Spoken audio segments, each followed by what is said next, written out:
আপনার হয়তো মনে আছে যে এই 100 দিনের ভুয়ো প্রায় 2 লক্ষের বেশি জব কার্ড, সেটাকে কিন্তু কেন্দ্র আইডেন্টিফাই করেছিল। কিন্তু সরকার যে এর আগে বলেছিল যে তাদের কাছে টাকা আসবে, তারা টাকা ডিস্ট্রিবিউট করবে, সেই জায়গাটা কিন্তু হবে না। খুব কঠিন শর্ত কেন্দ্র আরোপ করবে এবং একদম অ্যাকাউন্ট টু অ্যাকাউন্টে টাকা আসবে। ব্যাপারটা হচ্ছে যে রাজ্য সরকার দেখে যে কোথা দিয়ে চিটিংবাজিটা করা যাবে। সমিতা, আপনাকে মাধ্যমে স্বাগত। দাদা, হাইকোর্ট এবার নির্দেশ দিয়েছে যে 100 দিনের প্রকল্প চালু করতে হবে। আগামী 1 আগস্ট থেকেই বাংলায় ফের এই প্রকল্প চালুর নির্দেশ দিয়েছে কেন্দ্রকে। কিভাবে দেখছেন বিষয়টা আপনি?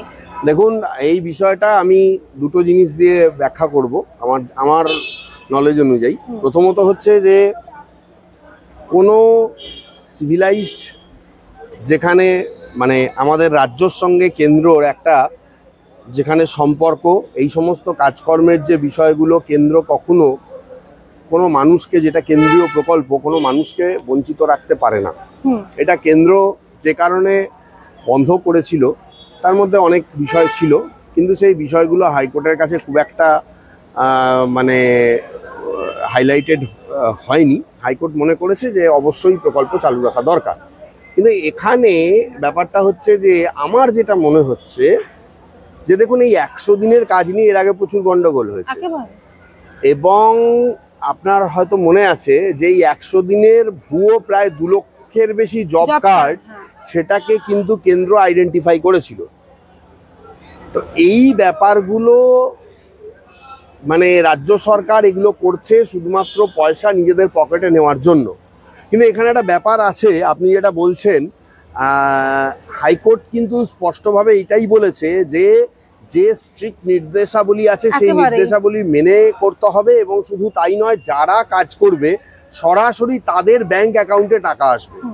সুতরাং আমি জানি না যে সরকার যে উদ্দেশ্য নিয়ে ওই 2 লক্ষ ভুয়ো জব কার্ড বানিয়েছিল সেইটা কতটা সরকারের সফল হবে, হয়তো হতেও পারে। সেই ভুয়ো কার্ডে টাকা আসলে সেই টাকাগুলো সরকার তুলতে পারবে, কিন্তু সরকার যে এর আগে বলেছিল যে তাদের কাছে টাকা আসবে, তারা টাকা ডিস্ট্রিবিউট করবে, সেই জায়গাটা কিন্তু হবে না। আবার পাশাপাশি এটাও ঠিক যে 100 দিনের কাজ সেটাকে বন্ধ রাখা যায় না, কেন্দ্রীয় প্রকল্প। হাইকোর্ট যখন অর্ডার দিয়েছে, আমার ধারণা যে এই মামলা যখন শুনেছে হাইকোর্ট, এই 100 দিনের কাজ খুব দ্রুতই চালু হবে এবং যারা যারা কাজ করতেন বা যারা কর্মক্ষম ব্যক্তি বাড়িতে বসেছিলেন, এই ধরনের কাজের সঙ্গে যুক্ত ছিলেন, তাদের ক্ষেত্রে আবার একটা মানে ইনকামের একটা জায়গা তৈরি হলো। দাদা, একেবারে আপনি যেটা বললেন সেক্ষেত্রে বিচারপতিও একই কথা বলেছেন। তিনি বলেছেন যে দুর্নীতি রোধে যে কোনো ধরনের শর্ত আরোপ করতে পারে কেন্দ্র। ওটাই আমি এটাই বলতে চাইছি যে কেন্দ্র যখন এখন টাকাটা পাঠাবে, টাকা পাঠানোর আগে কেন্দ্র সবকিছু চেক করবে। কেন্দ্রর যদি মনে হয় যে কোনো ভুয়ো কার্ড হোল্ডার তিনি ওখানে বসে আছেন বা তিনি নিচ্ছেন, কেন্দ্র তার টাকা বন্ধই করতে পারে। কিন্তু টাকা বন্ধ করে রাখা বা কাজ বন্ধ করে রাখা এটা কেন্দ্র করতে পারে না। এটা মানুষের মানে কি বলবো, কেন্দ্রের সঙ্গে রাজ্যের যে একটা মৌলিক অধিকার, মানে কেন্দ্রের সঙ্গে রাজ্যের যে একটা সম্পর্ক বা সমন্বয় আমাদের দেশে, সেই সমন্বয় অনুযায়ী কখনোই কাজ বন্ধ করে রাখা যায় না। হাইকোর্ট এই ব্যাপারটা পয়েন্ট আউট করেছে এবং আমি মনে করি যে আপনি রাজ্য সরকারের যদি মনে হয়েছিল যে এই টাকাগুলো নিয়ে আবার দুর্নীতি করা যাবে ভোটের সময়, কিন্তু সেই জায়গাটা কার্যত হবে না বলেই আমার ধারণা। তার কারণ হচ্ছে যে খুব কঠিন শর্ত কেন্দ্র আরোপ করবে এবং একদম অ্যাকাউন্ট টু অ্যাকাউন্টে টাকা আসবে। এর সঙ্গে আরেকটি কথা বলা হয়েছে যে পাশাপাশি রাজ্যের সব জেলাতেই তদন্ত চালিয়ে যেতে পারবে কেন্দ্র। হ্যাঁ, অবশ্যই সেটা তো হবেই, কারণ এর আগে ভুয়ো কার্ড দিয়ে অনেক লক্ষ লক্ষ টাকা নেওয়া হয়েছে। ভুয়ো কার্ড দিয়ে সেই টাকাগুলো কার কাছে গেছে, সেই টাকাগুলো আদৌ সরকার আত্মসাৎ করেছে না সেই বা কোন ফ্যামিলির কাছে গেছে, তার সেই তদন্ত তো অবশ্যই চালানো দরকার আমি মনে করি। কারণ এই টাকা তো সাধারণ মানুষের টাকা, ভারতবর্ষের সাধারণ মানুষের ট্যাক্সের টাকা। সেই টাকা নিয়ে একটা রাজ্য সরকার চিনিমিনি খেলবে, এটা তো কখনো হতে পারে না। এই ব্যাপারে হাইকোর্ট যা মনে করেছে আমি মনে করি সঠিক সিদ্ধান্ত। দাদা, যেভাবে এই 100 দিনের কাজ নিয়ে যেভাবে নয়ছয় করেছিল সরকার, টাকা যেভাবে নয়ছয় হয়েছিল, সেক্ষেত্রে আবার চালু হলে তো তৃণমূলের লাভই হবে বলে মনে হচ্ছে। সেখানে আবার তারা টাকা নয়ছয় করতেই পারবে। দেখুন, তাদের কাছে সুযোগ হয়তো থাকবে, কিন্তু পুরোপুরি সুযোগটা থাকবে বলে আমার মনে হচ্ছে না। তার কারণ হচ্ছে আপনাকে মনে রাখতে হবে যে কেন্দ্রকে স্ট্রিক্ট রুল জারি করার কথাও হাইকোর্ট পাশাপাশি বলেছে। এবার স্ট্রিক্ট রুল কি হতে পারে? আমার ধারণা যে কেন্দ্র আগের থেকে, মানুষ সবসময় ভুল থেকে শিক্ষা নেয়, তবে কেন্দ্র দপ্তর রয়েছে, সেখানে অনেক বড় বড় অফিসাররা রয়েছেন, সেখানে চিন্তাভাবনা করার লোকরা রয়েছেন, নিশ্চয়ই তারা সেখান থেকে বুঝবে, সেই কার্ড ভেরিফাই হবে, সেই কার্ড দেখা হবে যে সত্যিই কাজ হচ্ছে কিনা, পর্যালোচনা করা হবে, সেখানে কারা কারা কাজ করছে, কোন কোন প্রকল্পে কাজ হচ্ছে রিপোর্ট নেওয়া হবে এবং তারপরেই টাকা ডিসবার্সমেন্ট করা হবে। সুতরাং আমার মনে হয় যে ভবিষ্যতে টাকা, বিশাল টাকা যে ৯-৬ করতে পারবে বলে রাজ্য সরকার মনে করছিল, সেই জায়গাটা কার্যত কিন্তু হাইকোর্ট দেখুন, কেন্দ্রকে বলেছে কাজ চালু করতে, রাজ্যের মানুষের উপকার হবে, কিন্তু ওই টাকা ৯-৬ করার যে ধান্দা, সেই ধান্দাটা আমার মনে হয় কার্যত হবে না, সেই জায়গাটা অনেকটাই বন্ধ হয়ে গেছে। আপনি বলছেন যে সামনেই তো ভোট বিধানসভা, সেক্ষেত্রে টাকা তোলার একটা পথ বলে, দেখুন এটা আপনি বলছেন ঠিকই, কিন্তু এই রাজ্য সরকারের কাছে এর থেকেও টাকা তোলার অন্যান্য পথ রয়েছে। ঠিক কিভাবে? সেটা হচ্ছে যে এই যেটা মানে রাজ্য সরকার যেটা ভেবেছিল, দেখুন এই কাজগুলো করলে কিছু লোকের কাজ দেখাতে হবে, কিছু লোকের এই করতে হবে, ঠিক যেইভাবে সুপ্রিম কোর্ট বলার পরে নোটিফিকেশনের নাম করে রাজ্য সরকার এই আবার নতুন পরীক্ষাগুলো নেওয়ার চেষ্টা করেছিল এবং সেখানে আরেকটা যে দুর্নীতি হবে না এবং লক্ষ লক্ষ টাকার ফর্ম বিক্রি করে সেখানে যে আবার ভুয়োভাবে ঢোকানো হবে না, আবার ভুয়োভাবে টাকা নেওয়া হবে না, এটা কেউ বলতে পারে না, যার জন্য আবার মামলা হয়েছে।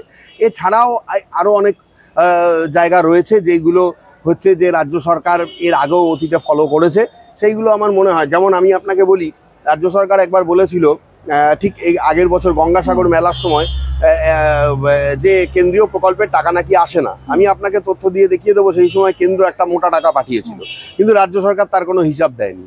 কিন্তু কেন্দ্রীয় সরকার এটাই বলেছে যে তাছাড়া আবাসন প্রকল্পে যে টাকাগুলো আসে, এই টাকাগুলো যে রাজ্য সরকার নিজেরা আত্মসাৎ করে না, 50% টাকা যে আত্মসাৎ করে না, এটা কেউ বলতে পারে না।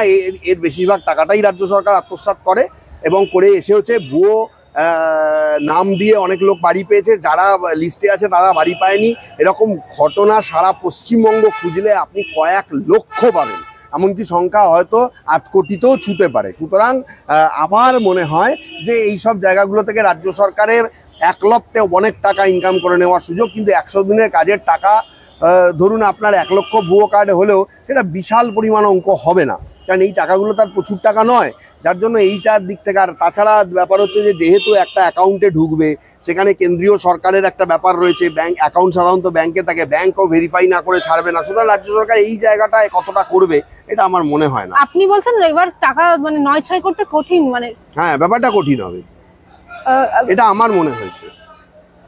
যে ক্ষেত্রে আমরা দেখেছি আগে এই 100 দিনের কাজের ক্ষেত্রে একেবারে গলিতে, মানে গ্রামের পাড়ায় পাড়ায় যেভাবে অভিযোগ উঠে এসেছিল, এবার সেটা একটা ব্যাপার কি আমি আপনাকে বলি শুনুন, রাজ্য সরকার ব্যাপারটা হচ্ছে যে রাজ্য সরকার দেখে যে কোথা দিয়ে চিটিংবাজিটা করা যাবে, একদম পরিষ্কার। এই যে টাকা ৯-৬ যে গল্পটা, সেটা কিভাবে এস্টাবলিশমেন্ট হয়? ধরে নিন আপনি বললেন কেন ভুয়ো কার্ড, একই নামে 10টা কার্ড বানিয়ে দেওয়া হলো, ঠিক আছে? এবার সেই ভুয়ো লোকগুলো কাজ করছে বলে দেখিয়ে দেওয়া হলো, জেনুইন লোক যিনি ধরুন মিস্টার এক্স, তিনি কাজই করছেন না বা তার কাছে এরকম কোনো ইনফরমেশনও নেই, এবার তার অ্যাকাউন্টে টাকাটা দিয়ে দেওয়া হলো। কিন্তু এবার কাজের পরিসংখ্যান পাঠাতে হবে, কে কাজ করেছে। আমি মনে করি কেন্দ্রীয় সরকার যদি চায় এখানে বায়োমেট্রিকও করতে পারে, কারণ যেহেতু প্রত্যেকের আধার কার্ডের সঙ্গে এখন বায়োমেট্রিক যোগ রয়েছে, তাহলে কে কাজ করছে তার বায়োমেট্রিক ম্যাচ করলে তবেই সে কাজে ঢুকতে পারবে এবং বেরোতে পারবে, বা এই ব্যাপারগুলোকে দেখতে হবে। এবং বায়োমেট্রিক লক করা থাকবে, বায়োমেট্রিক খুলে তাকে হচ্ছে এন্ট্রি এক্সিট এগুলো তাকে করতে হবে এবং টাকা নেওয়ার সময়ও এই বায়োমেট্রিক চেক করে তাকে টাকা দেওয়া হবে। এইগুলো যদি করা যায়, রাজ্য সরকারের যে চিটিংবাজি সেটা অনেকাংশেই আশা করা যায় কমে যাবে।